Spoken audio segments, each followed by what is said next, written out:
Hello, I'm Agatha Thrash from Uchee Pines Institute, and we have a program for you today on phytochemicals.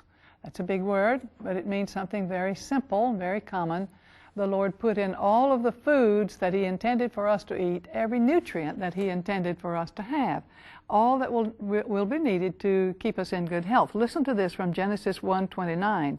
And God said, Behold, I have given you every herb-bearing seed which is upon the face of all the earth, and every tree in the which is the fruit of a tree yielding seed. To you it shall be for food. And so we have here the prescription that God gave to man for his diet. We hope you'll join us for this program. The following program presents principles designed to promote good health and is not intended to take the place of personalized professional care.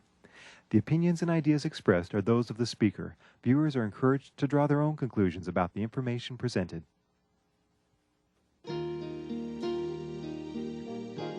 Welcome to Help Yourself to Health with Dr. Agatha Thrash of Uchee Pines Institute. And now, here's your host, Dr. Thrash. We can have perfect confidence that all we need to preserve our health and to make us strong and cheerful can be found in the food that God has provided. Then we might say, well, why is it that sometimes, for some reason, we get a little nutrient deficient, or perhaps we even find that what we have been eating is not protecting us against some of those things that afflict mankind at this time? And so what we want to do is to study the chemicals that God put in foods in the very beginning. In this way, we can know what foods we may have overemphasized because our modern palates call for something that may not be the best for us, or some of the refinements or manufactured products that we have taken have not been in cooperation with our body's own physiology. And so as we study these things, we can know what we should emphasize in the diet and what things we should minimize. So I've asked Dr. Wynn Horsley, who is one of my colleagues at Uchee Pines. He is one of the staff physicians there, and he is going to be assisting me to talk with you about phytochemicals. I like this topic. I like to talk about foods. I like food. And so I'd like us to just talk about phytochemicals. It's a big word. The very words that you said were what I was going to say, that this to me is a very interesting topic. Well, I'll make the point in a minute. Maybe one should look at what the word means. Mm-hmm. Does that make sense? Yeah. Phyto is a root that simply means plant. Mm-hmm. And phytotherapy is therapy with plants. There are whole courses of study in Europe where they study herbs and so on, so phytotherapy is a well-recognized thing. Phytochemicals, then, are chemicals that are in plants and especially in foods. Mm-hmm. Well, I see you've got quite a sheaf of papers, and I've got quite a sheaf of papers. The subject is a big one. And what we have is a small part of a huge library on this subject of phytotherapies and phytochemicals. You know, I get the impression that this has really become a major area of study in just the last 10, maybe 15 years. Mm-hmm. I know that when I went through medical school and even after, that there really wasn't the same kind of interest now that's impacting not just nutritionists, but doctors that are at all open to this area of the protective chemicals that God has put into foods. Mm-hmm. Yes, and as we study even one food, we can say, well, this food, I like it. Say for instance, apples. I like apples because they're high in boron.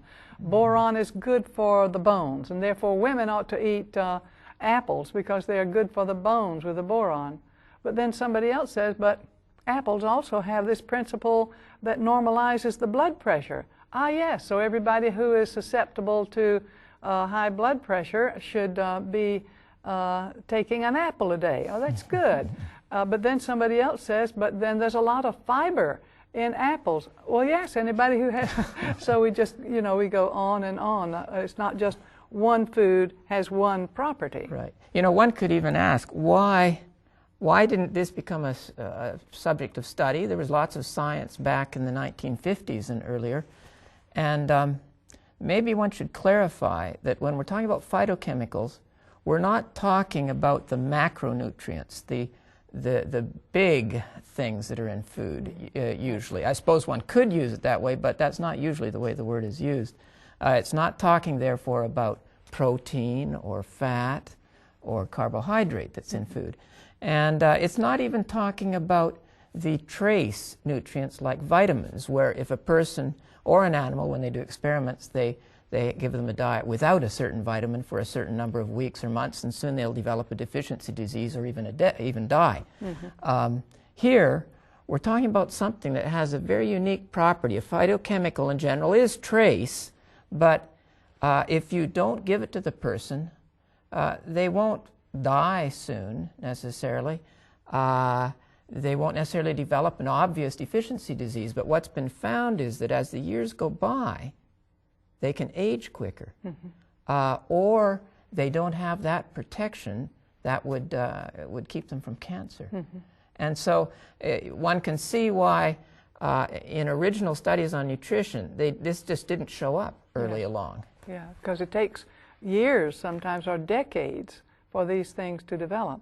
And another thing that we find in the study of phytochemicals is that it's the balance also. It's not just that a nutrient is there or the complex or cluster of nutrients that join together to make a perfect food for the body. Mm-hmm. That also is a part of this whole picture of the study of phytochemicals and makes it so fascinating. I think that isn't taken into account enough even yet, that it's not just any one or even all of them, say, in that you'd take at different times, but the combination that interacts that probably is having the effect. So we know that our Father put all of these things in the foods in the beginning so that we would eat them more in the natural state. So we couldn't expect that if we take selenium and lithium and chromium and administer these in what we know to be the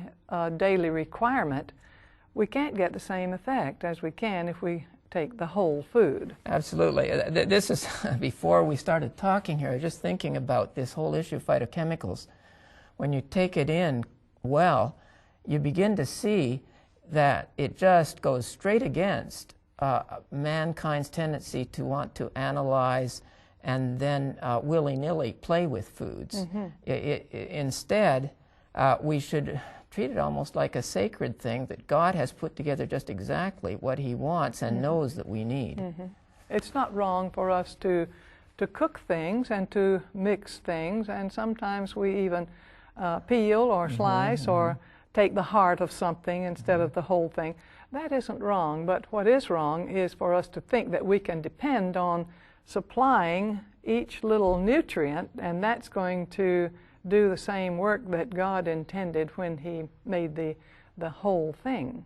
And you know, talking about how one food can sort of become the prototype of health for a certain organ, I would like us to talk about men's diseases. We often don't do that. We concentrate on women's diseases a lot, but do you have any special information that you could tell people about what will keep the prostate healthy and how to protect the prostate, maybe not just with foods, but with other things as well? Well, we should maybe say a word about the prostate.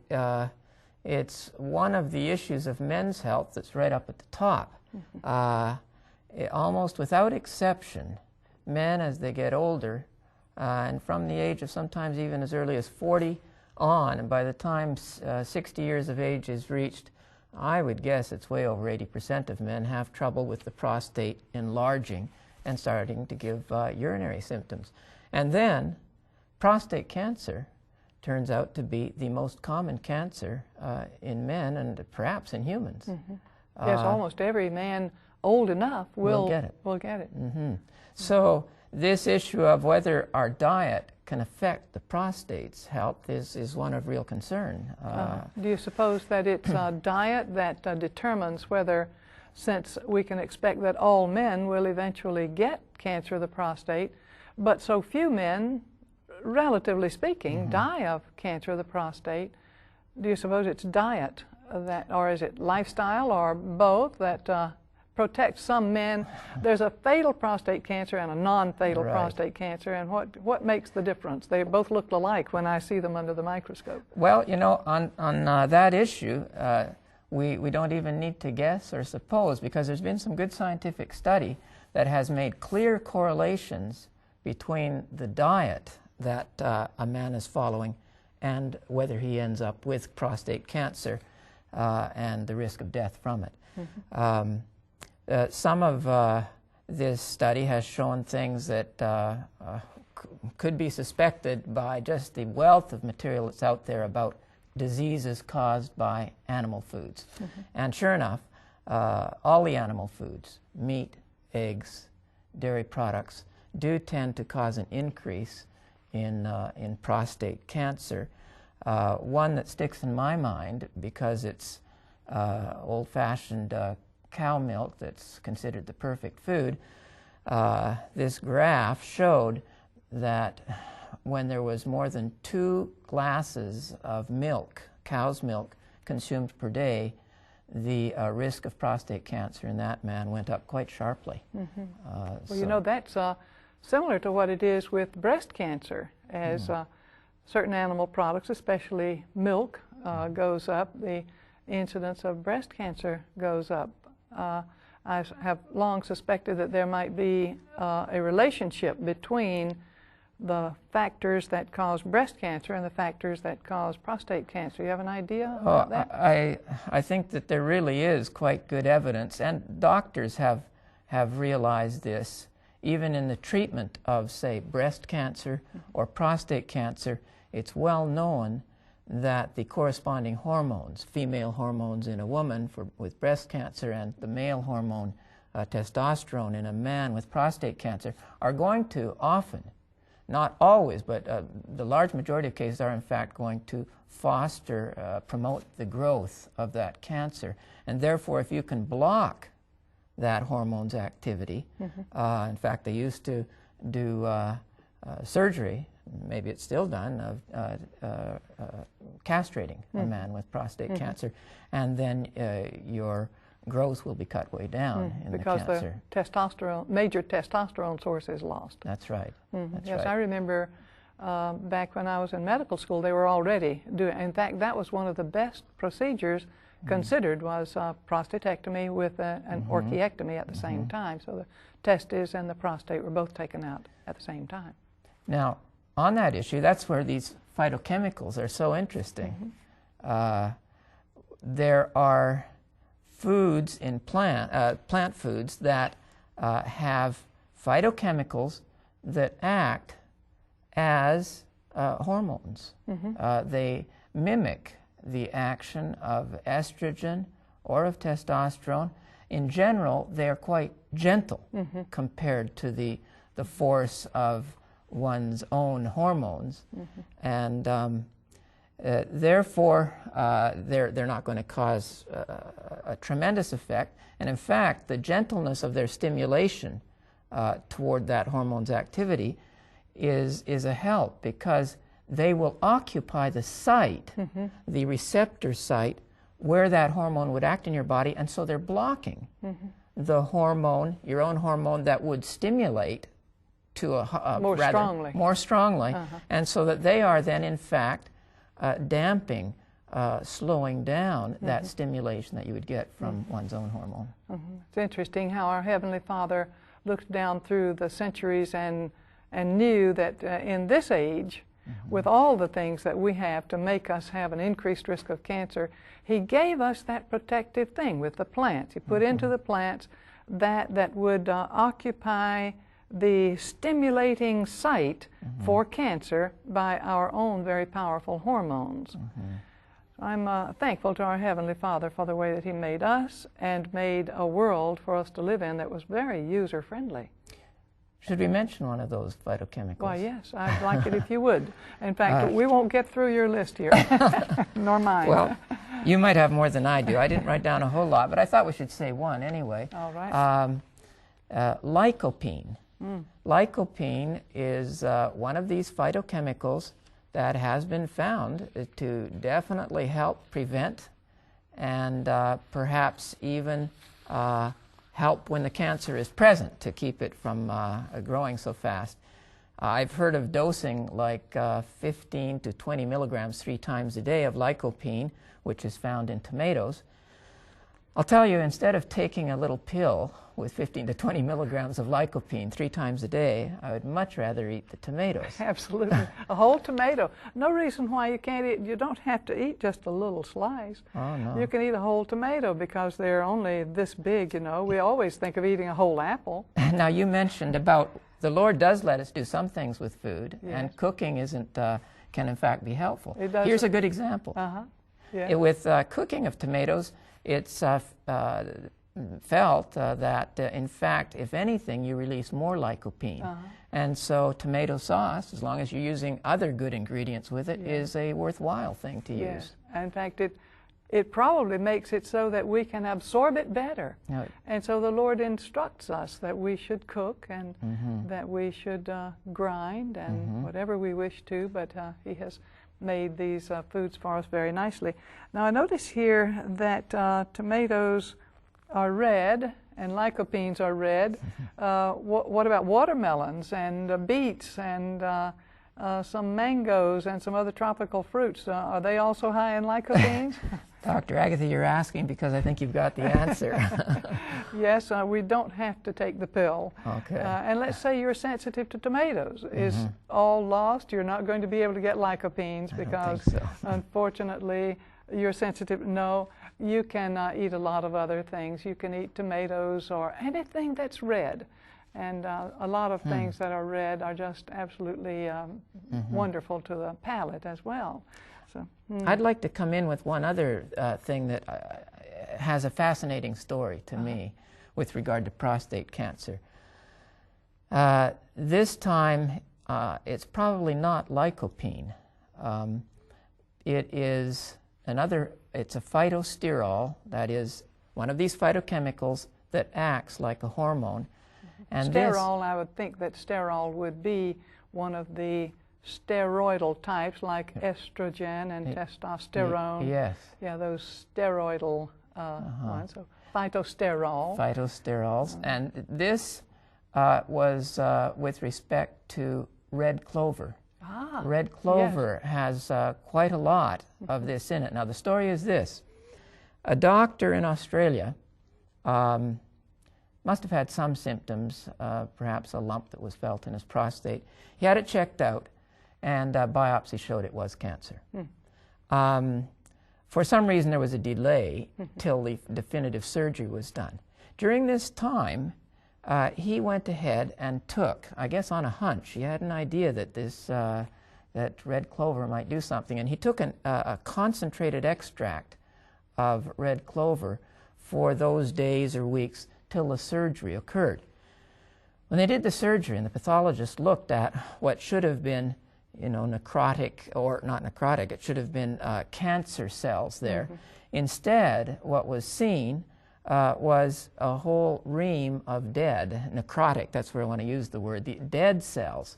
And as a result of that, there's been quite a spark of interest that has ignited over the issue of whether, in fact, red clover or other sources of similar phytosterols might be very useful for prostate cancer and perhaps breast cancer, since the two have similarities like that. Yes. There is a product on the market, I believe, called, is it Promensil? That's the one. That we have used for men with prostate cancer. And it's interesting that those cancer cells actually died with this nutrient. Yes. So there are nutrients that build, and there are nutrients that will not allow certain cells to grow. Or maybe they act as a restrictor of the blood supply. Every tumor, every cancer has to produce its own blood supply, has to grow its own blood supply. And some of these phytochemicals will cause an inhibition or a closing down of the specific blood vessels that supply the cancer.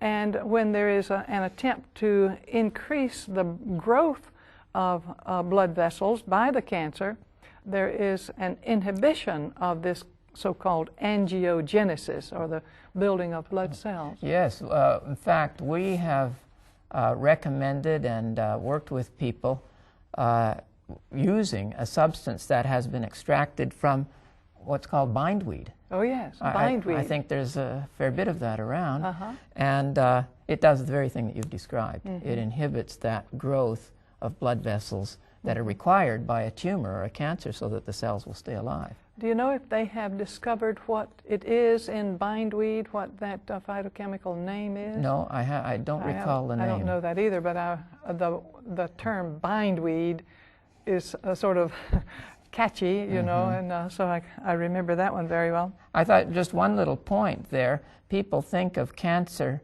as, of course it is a terrible thing, but they think of it as a monster that there is no release from, and as those cancer cells are, as though they're infallible. But the facts are that actually cancer cells are weaker than our normal cells. Yes. When a fever is undergone, if there's something that puts a stress on cells, often it's the cancer cells that will die first rather than our own good cells. If a person fasts, the cancer cells will suffer first before our own. So are you thinking then of something like fever treatments or fever baths? Exactly. I think this has to do with a number of natural treatments that are used, and it's just simply a fact that the cancer cells are more susceptible. So if we bring the, let's say, the mouth temperature up and up and up as far as a patient can comfortably or maybe a little uncomfortably tolerate it, we should be able to heat the cancer up enough so that its cells become much more vulnerable to damage than one's own cells would. In fact, one's own cells won't begin to get damage until we're above 110. And so we could bring maybe a person's mouth temperature up to 103 or 104 degrees and expect that maybe the internal temperature might be 105 degrees. And at least in the laboratory, it has been shown that cancer cells taken up that high, even above 103, often will die, and will almost always be, that cell will be unlikely to reproduce itself. And then, of course, the other big factor we're doing when we raise that temperature is we're adding a tremendous stimulus to the immune system, which can then attack too. So. And we are not defenseless against cancer. That's right. The Lord has given us such cells as the natural killer cells, and these cells are quite capable of seeking out and attacking the cancer cells. Now, in a certain class of foods, the so-called cruciferous foods, the cabbage and bok choy and radishes and turnip greens and broccoli and Brussels sprouts, large family. There are some cancer inhibiting or cancer destroying properties, sulforaphanes and the indole, all that indole group, the indole carbanols and the like. All of these can have a benefit in cancer. You have any special word on that? Don't ask me for many names, but there's one that has stuck in my mind from soy. And this one is genistein. Yes. I believe there's another called didnt or didnt. And these, I don't believe, are so linked to steroid activity, but instead they're strong antioxidants that will also help fight cancer. Now, an interesting thing about the soy protein is that soy protein has fairly recently been shown to be protective to the kidney. And so individuals with kidney problems and sometimes people with cancer and other diseases also have kidney problems, like with diabetes. They may have kidney problems. And the soy protein has been shown to be actually protective for them. That was very interesting to me to see that there is this effect of soy protein, because when you have kidney failure, the standard rule has been way down on protein, you know, barely enough to sustain life. Yes. But here they've done experiments and shown that the function of the kidney actually improves with the use of soy protein. Yes. So a vegetarian diet can indeed be used then. Definitely. Or I wonder if it's the protein, or if there's another of these amazing little phytochemicals that God puts in the foods. In any case, it works with the soy. Yes, it does. It works, and that's of course the thing that is most helpful. Now, there's another food that many of us like a lot, garlic.